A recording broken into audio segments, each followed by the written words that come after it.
Hello students, कैसे हैं। आज हम डिस्कस करेंगे half life reaction for zero order reaction के लिए। यह जो है टॉपिक बहुत ही इम्पोर्टेंट है और साथ में हम बताएंगे कि डिफरेंट टाइप्स के ग्राफ्स जीरो ऑर्डर रिएक्शन के लिए कैसे होते हैं और उन पर आपको किस तरह के क्वेश्चन पूछे जाते हैं।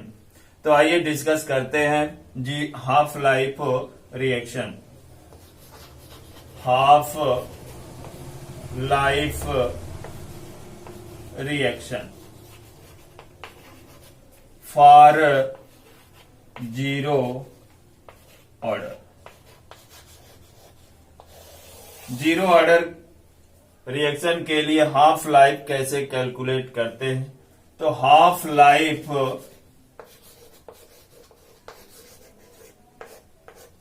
लाइफ एक ऐसा टाइम होता है, इसे हाफ टी से रिप्रेजेंट करते हैं। हाफ टी मतलब half time, the time in which concentration of reactant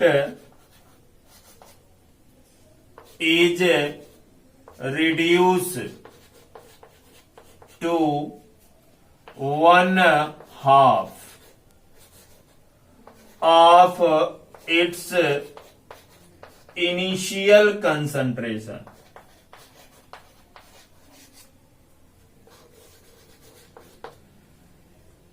ऐसा समय जिसमें रिएक्टेंट का कंसंट्रेशन रिड्यूस होकर के हाफ बच जाता है या हाफ क्या हो जाता है, रिड्यूस हो जाता है, उस टाइम को हाफ लाइफ टाइम कहते हैं। तो आपने पढ़ा है जीरो ऑर्डर रिएक्शन के लिए integrated rate equation for zero order reaction integrated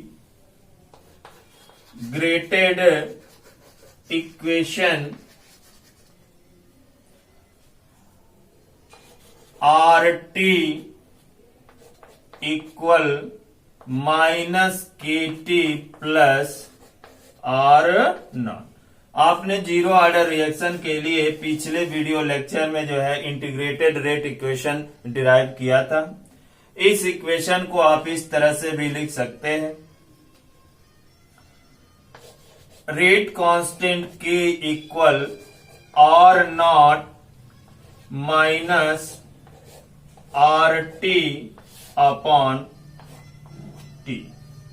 यानी इस इक्वेशन को आप चेंज करके आप इस टाइप में भी मॉडिफाइड कर सकते हैं। अब इस इक्वेशन में टाइम को हम हाफ टाइम कंसीडर करते हैं तो क्या होगा,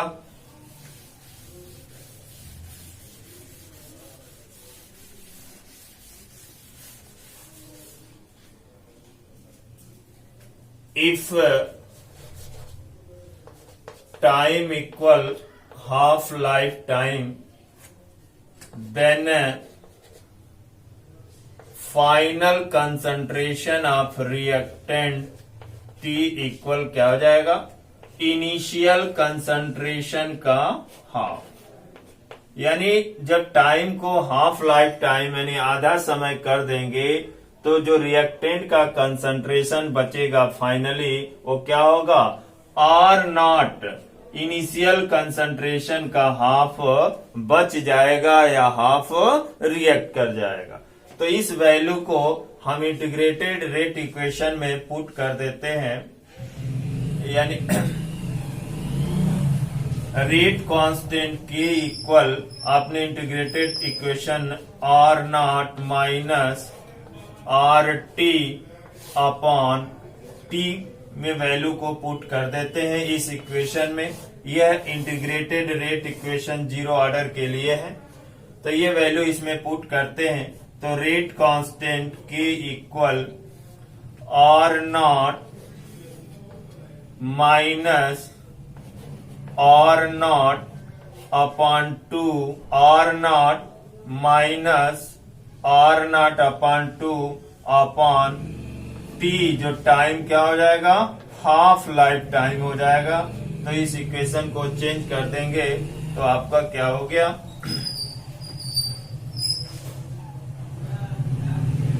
इसको हम इंटरचेंज कर देते हैं। Half life equal R0 upon 2 into के। ये जो हाफ लाइफ और इनिशियल कंसंट्रेशन के बीच रिलेशन निकल गया फॉर जीरो ऑर्डर रिएक्शन के लिए। तो यह इक्वेशन जो है हाफ लाइफ और इनिशियल कंसंट्रेशन और रेट कांस्टेंट के बीच में एक रिलेशन देता है जो कि बहुत ही इंपॉर्टेंट है। अब एक इक्वेशन आपने इस इक्वेशन से आपने देख लिया कि half life is directly proportional to initial concentration of reactant. तो ये भी एक इंपॉर्टेंट पॉइंट्स है, इसे भी आप नोट कर लेंगे कि जीरो ऑर्डर रिएक्शन के लिए हाफ लाइफ इनिशियल कंसंट्रेशन के डायरेक्टली प्रोपोर्शनल होता है। बट एक पॉइंट्स और नोट कर लीजिए कि हाफ लाइफ इज डायरेक्टली नहीं, half life is inversely proportional to rate constant की। इस इक्वेशन से आपको ये भी मिला कि हाफ लाइफ जो है रेट कांस्टेंट के इनवर्सली प्रोपोर्शनल है, बट जो है हाफ लाइफ जो है इनिशियल कंसंट्रेशन के डायरेक्टली प्रोपोर्शनल है। तो अब ये दो इक्वेशन जो है आपको याद कर लेने होंगे ताकि इस पे क्वेश्चंस पूछे जाते हैं। अब नेक्स्ट आपने देखा कि हाफ लाइफ और इनिशियल कंसंट्रेशन के बीच में अगर हम ग्राफ प्लॉट करते हैं तो किस तरह का स्लोप आएगा आप देखते हैं। If we plotted a graph between half life versus initial concentration of reactant, और रिएक्टेंट के इनिशियल कंसंट्रेशन और हाफ लाइफ के बीच में अगर ग्राफ प्लॉटेड करते हैं तो आपका किस तरह से ग्राफ मिलेगा। ये अगर ये हाफ लाइफ है और ये इनिशियल कंसंट्रेशन ऑफ रिएक्टेंट है, graph plotted between half life versus initial concentration of reactant, a straight line is obtain from origin. इस तरह से आपको जो है स्ट्रेट लाइन प्राप्त होगी। इसका जो स्लोप होगा, स्लोप इक्वल 1/2k होगा।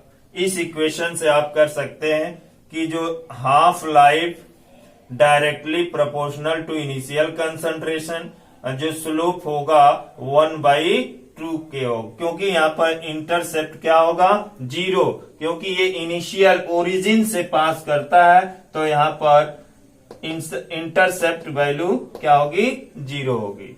इस तरह से आप जो है इस ग्राफ को देख करके आप ऑर्डर ऑफ रिएक्शन बता सकते हैं और रेट कांस्टेंट के की वैल्यू कैलकुलेट कर सकते हैं। अब हम डिस्कस करेंगे डिफरेंट टाइप के graph for zero order reaction के लिए जो कि क्वेश्चंस के लिए इंपॉर्टेंस होते हैं।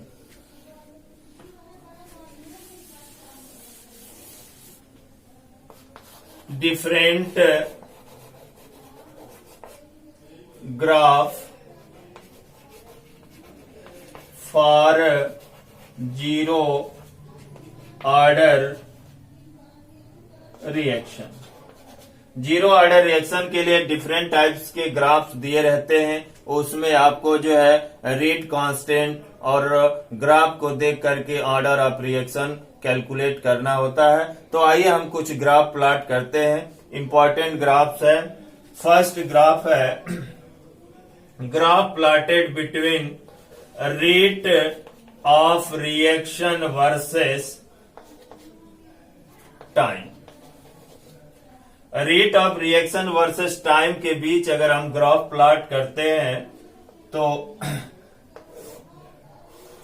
ये आपका जो है टाइम है, रेट ऑफ रिएक्शन है। तो आपने देखा कि जीरो ऑर्डर रिएक्शन जो होता है का रेट जो है कंसंट्रेशन या टाइम पे डिपेंड नहीं होता है। The rate of reaction for zero order reaction does not depend upon the concentration of reactants. तो रिएक्टेंट के कंसंट्रेशन पे रेट ऑफ रिएक्शन और टाइम पे डिपेंड नहीं करता है। टाइम और rate of reaction for zero order reaction के लिए अगर ग्राफ प्लॉट करेंगे तो रेट क्या होगा, कांस्टेंट मिलेगा, और यहाँ पर इसका स्लोप जो होगा, स्लोप इक्वल जीरो। यहाँ पर स्लोप क्या होगा, जीरो होगा। इसी तरह से अगर ग्राफ प्लॉट करते हैं second, rate of reaction versus concentration of reactant, rate of reaction और कंसंट्रेशन के बीच में ग्राफ प्लॉट करते हैं जीरो ऑर्डर रिएक्शन के लिए, तो किस तरह से ग्राफ मिलेगा। तो आप जो है रेट ऑफ रिएक्शन है ये, और ये क्या है, कंसंट्रेशन है। तो आपने जीरो ऑर्डर में रिएक्शन में देखा है कि रेट जो होता है कंसंट्रेशन पे डिपेंड नहीं होता है, टाइम पर भी डिपेंड नहीं होता है। तो रेट क्या होगा, कांस्टेंट होगा। कंसंट्रेशन इंक्रीज या डिक्रीज करने पर रेट ऑफ रिएक्शन अफेक्ट नहीं होगा। जो स्टार्टिंग रेट होगा वही क्या होगा, फाइनल रेट तक होगा, यानी रेट क्या होगा, कांस्टेंट होगा। तो इस तरह से आपको ग्राफ मिलते हैं, और इस ग्राफ को देख करके आपको ऑर्डर ऑफ रिएक्शन और रेट कांस्टेंट के की वैल्यू कैलकुलेट करना होता है। तो यहाँ पर जो स्लोप है, स्लोप इक्वल क्या हो जाएगा, जीरो, क्योंकि यहाँ पर ये स्ट्रेट लाइन है जो पैरेलल टू एक्स एक्सिस। इसी तरह से आपको जो है कुछ और ग्राफ्स मिलते हैं। थर्ड, जैसे आपको ग्राफ्स है concentration of reactant versus time, concentration of reactant versus time के बीच अगर हम ग्राफ खींचते हैं तो आपको जो है इस तरह से ग्राफ प्लॉट होगा। ये टाइम इसको कंसीडर कर लेते हैं, एक्स एक्सिस पे आपका टाइम है, वाई एक्सिस पर आपका जो है कंसंट्रेशन ऑफ रिएक्टेंट है। रिएक्टेंट का कंसंट्रेशन और टाइम के बीच में ग्राफ प्लॉट करते हैं तो आपको जो है इस तरह से ग्राफ मिले हैं। जैसे आपका इंटीग्रेटेड रेट इक्वेशन क्या था, आर इक्वल यानी आर टी इक्वल माइनस के टी प्लस आर नॉट। तो इस इक्वेशन के लिए ये ग्राफ्स है। तो ये जो आपका रिएक्टेंट का कंसंट्रेशन है टी टाइम पर, और ये जो है टाइम है, तो इनके बीच में अगर ग्राफ प्लॉट करते हैं तो एक स्ट्रेट लाइन ऑब्टेन होती है पासिंग टू ओरिजिन, यानी passing to R not intercept. इसका जो स्लोप क्या होगा, स्लोप इक्वल माइनस के, यहां पर स्लोप क्या होगा, माइनस के इक्वल tan थीटा होता है। tan थीटा की वैल्यू मालूम होगी तो रेट कांस्टेंट की वैल्यू डायरेक्ट आप निकाल सकते हैं, या फिर यहां पर स्लोप के थ्रू आपको y2 minus y1 upon x2 minus x1 से आप कैलकुलेट कर सकते हैं। तो इस तरह से भी ग्राफ्स जीरो ऑर्डर रिएक्शन के लिए दिए जाते हैं, और इस ग्राफ को देख करके आपको बताना होगा कि ये इस रिएक्शन का क्या ऑर्डर है और रेट कांस्टेंट क्या है।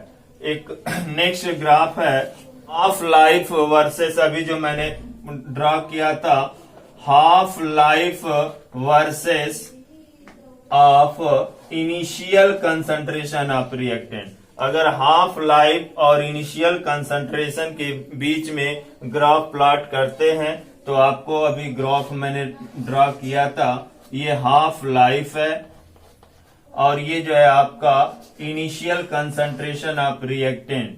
तो इनिशियल कंसंट्रेशन ऑफ रिएक्टेंट के बीच में अगर ग्राफ प्लॉट करते हैं तो ये एक स्ट्रेट लाइन ऑब्टेन होता है पासिंग थ्रू ओरिजिन, ये ओरिजिन से पास करती हुई एक स्ट्रेट लाइन मिलती है।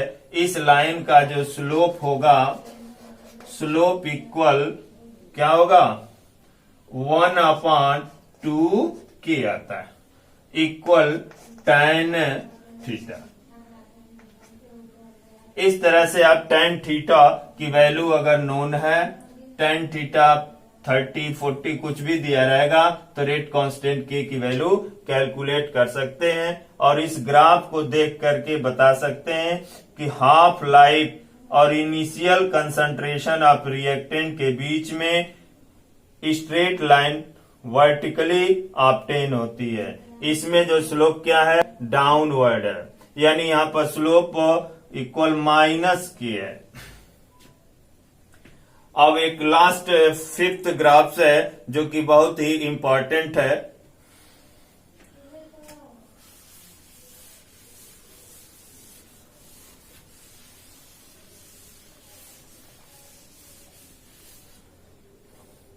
फिफ्थ ग्राफ जो है,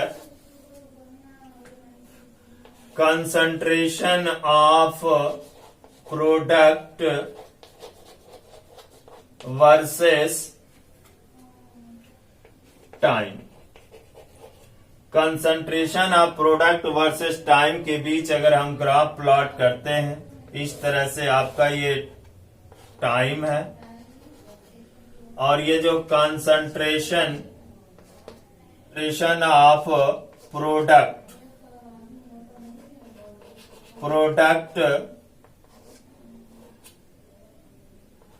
प्रोडक्ट का कंसंट्रेशन है और ये टाइम इंक्रीज करता है। तो इसमें किस तरह का ग्राफ प्लॉट होता है, अगर कंसंट्रेशन और टाइम के बीच अगर ग्राफ खींचते हैं तो टाइम के साथ प्रोडक्ट का कंसंट्रेशन क्या होगा, इंक्रीज होगा। तो इस तरह से टाइम भी इंक्रीज होगी तो प्रोडक्ट का कंसंट्रेशन भी क्या होगा, इंक्रीज होगा। तो आपको एक स्ट्रेट लाइन ऑब्टेन होगी पासिंग थ्रू द ओरिजिन। अब इसका जो स्लोप क्या होगा, स्लोप इक्वल के होगा। अब ये स्लोप कैसे के आया है अभी मैं बता रहा हूं। आपने जो है integrated rate equation for zero order reaction के लिए कैलकुलेट किया था कि K equal R0 minus RT upon T। अब ये जो रिएक्शन है मैंने ग्राफ प्लॉटेड किए हैं, ये specially for reactant change to product. R एक रिएक्टेंट है, वो प्रोडक्ट में चेंज हो रहा है, यानी यह यूनिमॉलिक्यूलर रिएक्शन के लिए ये ग्राफ है, स्पेशल टाइप के लिए है। तो आइए हम R रिएक्टेंट है, प्रोडक्ट में चेंज हो रहा है। अगर हम टाइम इक्वल 0 है, टाइम इक्वल क्या है, 0 है, तो R रिएक्टेंट का A मोल है, A मोल कंसंट्रेशन है R रिएक्टेंट का, तो उस समय प्रोडक्ट का जो कंसंट्रेशन होगा वो 0 होगा। But T equal T time दे देते हैं, T समय के लिए रिएक्शन प्रोसीड कर देते हैं, तो इस रिएक्टेंट का कंसंट्रेशन X कंसंट्रेशन जो है प्रोडक्ट में चेंज हो रहा जा रही है। X मोल जो है आपका जो है प्रोडक्ट बन रहा है, तो रिएक्टेंट का कंसंट्रेशन T टाइम पर कितना बचेगा, A माइनस X मोल बचेंगे और X मोल ये क्या हो गया, प्रोडक्ट बन गया। तो then R not equal A mole है, R T इक्वल क्या होगा, A माइनस X मोल। अब यह वैल्यू इस इक्वेशन में पुट कर देते हैं तो आपको क्या मिल जाएगा, small k equal A minus X upon T। अब इसको चेंज कर देंगे तो ये क्या होगा, ए से ए कैंसिल हो जाएगा, आपका x अपॉन टी इक्वल के। इस इक्वेशन से आप इस तरह से आप लिख सकते हैं x इक्वल के इंटू टी। बहुत ही बेस्ट इक्वेशन डिराइव हुआ है। x क्या है, प्रोडक्ट का कंसंट्रेशन है। प्रोडक्ट का concentration directly proportional to time, time के डायरेक्टली प्रोपोर्शनल होता है। x जो है डायरेक्टली प्रोपोर्शनल टू टाइम। जो हम इंटीग्रेटेड रेट इक्वेशन डिराइव करते समय यह मैंने बात बताया था कि यह पॉइंट्स इंपॉर्टेंट है कि जो प्रोडक्ट का कंसंट्रेशन होता है जीरो ऑर्डर रिएक्शन में वो टाइम के डायरेक्टली प्रोपोर्शनल होता है, और यहाँ पर रेट कांस्टेंट की है। अब इस इक्वेशन को y equal mx plus c से कंपेयर करेंगे तो आपका क्या हो जाएगा, x क्या हुआ, y एक्सिस पर कंसीडर कर सकते हैं।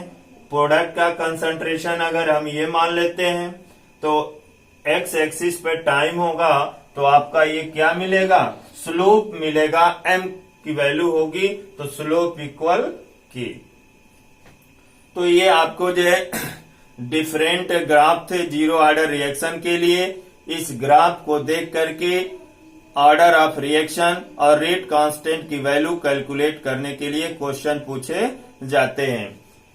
आइए हम for zero order reaction the time required to complete 50% of reaction is 20 minutes। Zero order reaction है, उस रिएक्शन का 50% कंप्लीट होने में 20 मिनट्स लगते हैं। तो आपको कैलकुलेट करना है, calculate the time required to complete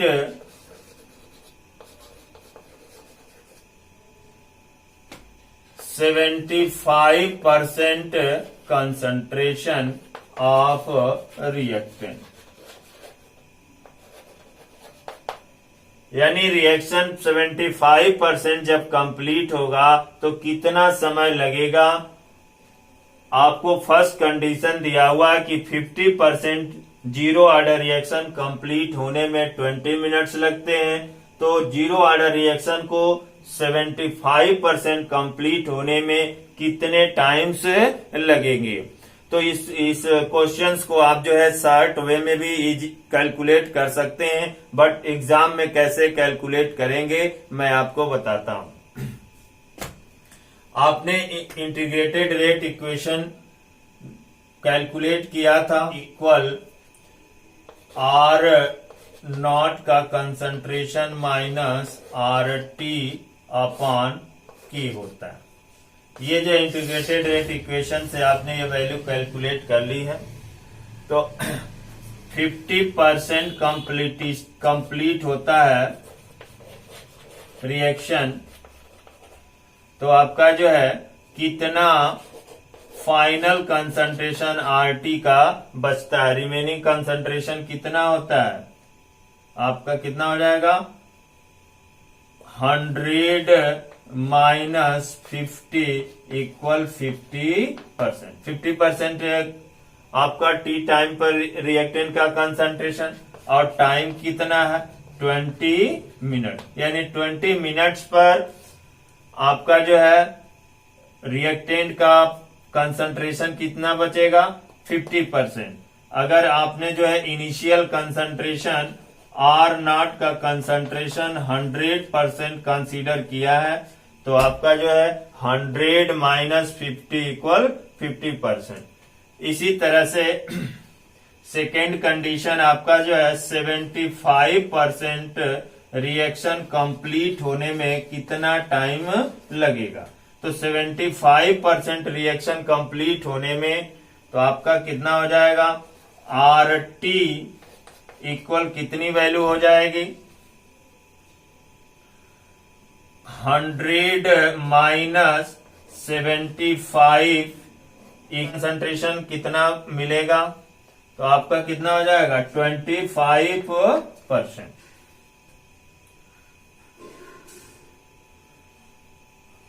तब इस वैल्यू को इस इक्वेशन में पुट कर देते हैं। फर्स्ट केस की वैल्यू अप्लाई कर देते हैं। T equal case first, T equal R0 का जो वैल्यू है 100 माइनस RT कितना बचा हुआ 50 अपॉन K। तो ये वैल्यू क्या हो गई 50 अपॉन K। ये इक्वेशन नंबर 1 कंसीडर। इसी तरह से केस जो है आपका सेकेंड केस है। तो इसमें आपका जो 75% रिएक्शन कंप्लीट हो रहा है, तो T और टाइम इसमें कितना है आपका, फर्स्ट वाले में 20 मिनट्स। तो आपको यहां पर क्या कर देना होगा 20 मिनट्स रख देना। अब यहाँ T इक्वल क्वेश्चन है, T इक्वल कितना 100, R0 की वैल्यू कितना है 100 है। अब इसमें RT की वैल्यू कितनी आई है 25%। तो आपका जो है अपॉन की, तो ये वैल्यू कैलकुलेट कर देंगे तो 75% अपॉन के, ये इक्वेशन नंबर आपका कितना हो गया सेकेंड हो गया। अब इक्वेशन 1 और 2 को डिवाइड कर देंगे तो आपको क्या प्रोडक्ट बन जाएगा,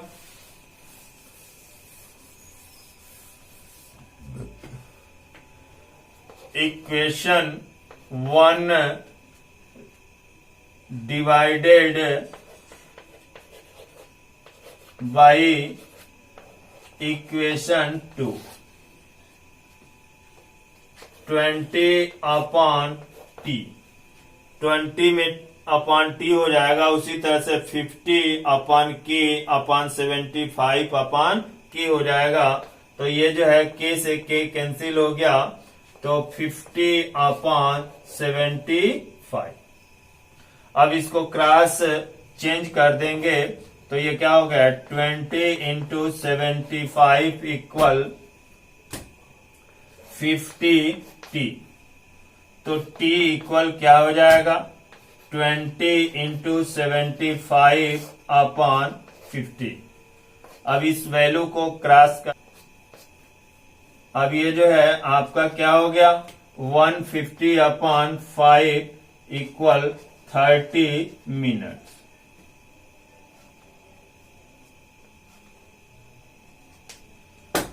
तो इस तरह से आपने देख लिया कि 50% जीरो ऑर्डर रिएक्शन कंप्लीट होने के लिए 20 मिनट्स लगते हैं। तो आपको 75% कंप्लीट होने के लिए कितना टाइम लगेगा, तो आप जो है इंटीग्रेटेड रेट इक्वेशन से आप कर सकते हैं। तो 20 मिनट्स में आपका जो है 50 अपॉन के फर्स्ट इक्वेशन बना, T टाइम पर जो है 75 अपॉन के सेकेंड इक्वेशन बना। अब इन दोनों इक्वेशन को डिवाइड कर देते हैं, कंपेयर कर देते हैं, तो आपका क्या हो गया T इक्वल 20 मिनट्स। इस इक्वेशन को जो है इस न्यूमेरिकल्स को आप इजिली यूनिटरी मेथड से भी आसानी से कर सकते हैं। तो आइए हम आपको समझाते हैं इजी वे में, बट एग्जाम में जो है आप इसी मेथड से कैलकुलेट करेंगे, इंटीग्रेटेड मेथड से। आप जो है इजिली जो है आप इस तरह से भी बता सकते हैं। देखिए 100% जीरो ऑर्डर रिएक्शन है, इसको कंप्लीट होने में 50% जब यह रिएक्शन कंप्लीट होता है तो 20 मिनट्स लगता है। तो आपको जो है 50 से 0 जब % होगा तो कितना टाइम लगेगा 20 ही लगेगा। बट इसमें आपको क्या करना, 50 से इसको आप इस तरह से चेंज कर लीजिए, 50 से 25% से 0%, तो आपका कितना हो जाएगा, ये 10 मिनट्स हो जाएगा, ये भी 10 मिनट्स हो जाएंगे। तो आपको बताना क्या, 100 से जब ये 75%, 50 प्लस 25 कितना हो जाएगा, 75% जब रिएक्शन कंप्लीट होते हैं तो टोटल टाइम कितना लगेगा, तो आपका क्या हो जाएगा, 20 minutes plus 10 minutes equal 30 minutes. यानी इस मेथड को आप यूनिटरी मेथड कहते हैं। यानी आप इस तरह से भी आप लगा सकते हैं कि 50% सिंस 50% रिएक्शन कंप्लीट होता है 20 मिनट्स में, देयरफॉर 75% रिएक्शन कितने मिनट्स में कंप्लीट होगा, तो 20/50 इंटू 75 इक्वल 30 मिनट्स। तो आप इस तरह से भी आप कर सकते हैं यूनिटरी मेथड से। यानी जीरो ऑर्डर रिएक्शन के लिए आप यूनिटरी मेथड भी अप्लाई कर सकते हैं। तो आपने देख लिया कि जीरो ऑर्डर रिएक्शन के लिए हाफ लाइफ से किस तरह का रिलेशन रहा और डिफरेंट टाइप्स के ग्राफ्स जीरो ऑर्डर रिएक्शन के लिए किस तरह से प्लॉटेड किए गए हैं। उस ग्राफ को देख करके आप जो है ऑर्डर ऑफ रिएक्शन और रेट कांस्टेंट की वैल्यू कैलकुलेट कर सकते हैं। आपने इस क्वेश्चन को समझ लिया है तो मैं इस क्वेश्चन पर एक दूसरा क्वेश्चन आपको देता हूं जिसका आप सॉल्यूशन कमेंट बॉक्स में कमेंट करके बताएंगे। जैसे मैं यहां पर टाइम जो है चेंज कर देता हूं, परसेंटेज जो है ये 25% कंप्लीट होने में रिएक्शन का जो है 5 मिनट्स लगते हैं। 25% रिएक्शन कंप्लीट होने में 5 मिनट्स लगते हैं, तो आपका जो है 99% रिएक्शन कंप्लीट होने में कितने टाइम्स लगेंगे। तो इस क्वेश्चन को आप जो है कमेंट में आंसर बताएंगे। जीरो ऑर्डर रिएक्शन है, 25% रिएक्शन कंप्लीट होने में 5 मिनट्स लगते हैं, तो 99% रिएक्शन को कंप्लीट होने में कितने टाइम्स लगेंगे, इसका आंसर आप जो है कमेंट बॉक्स में कमेंट करके बताएंगे। Thank you.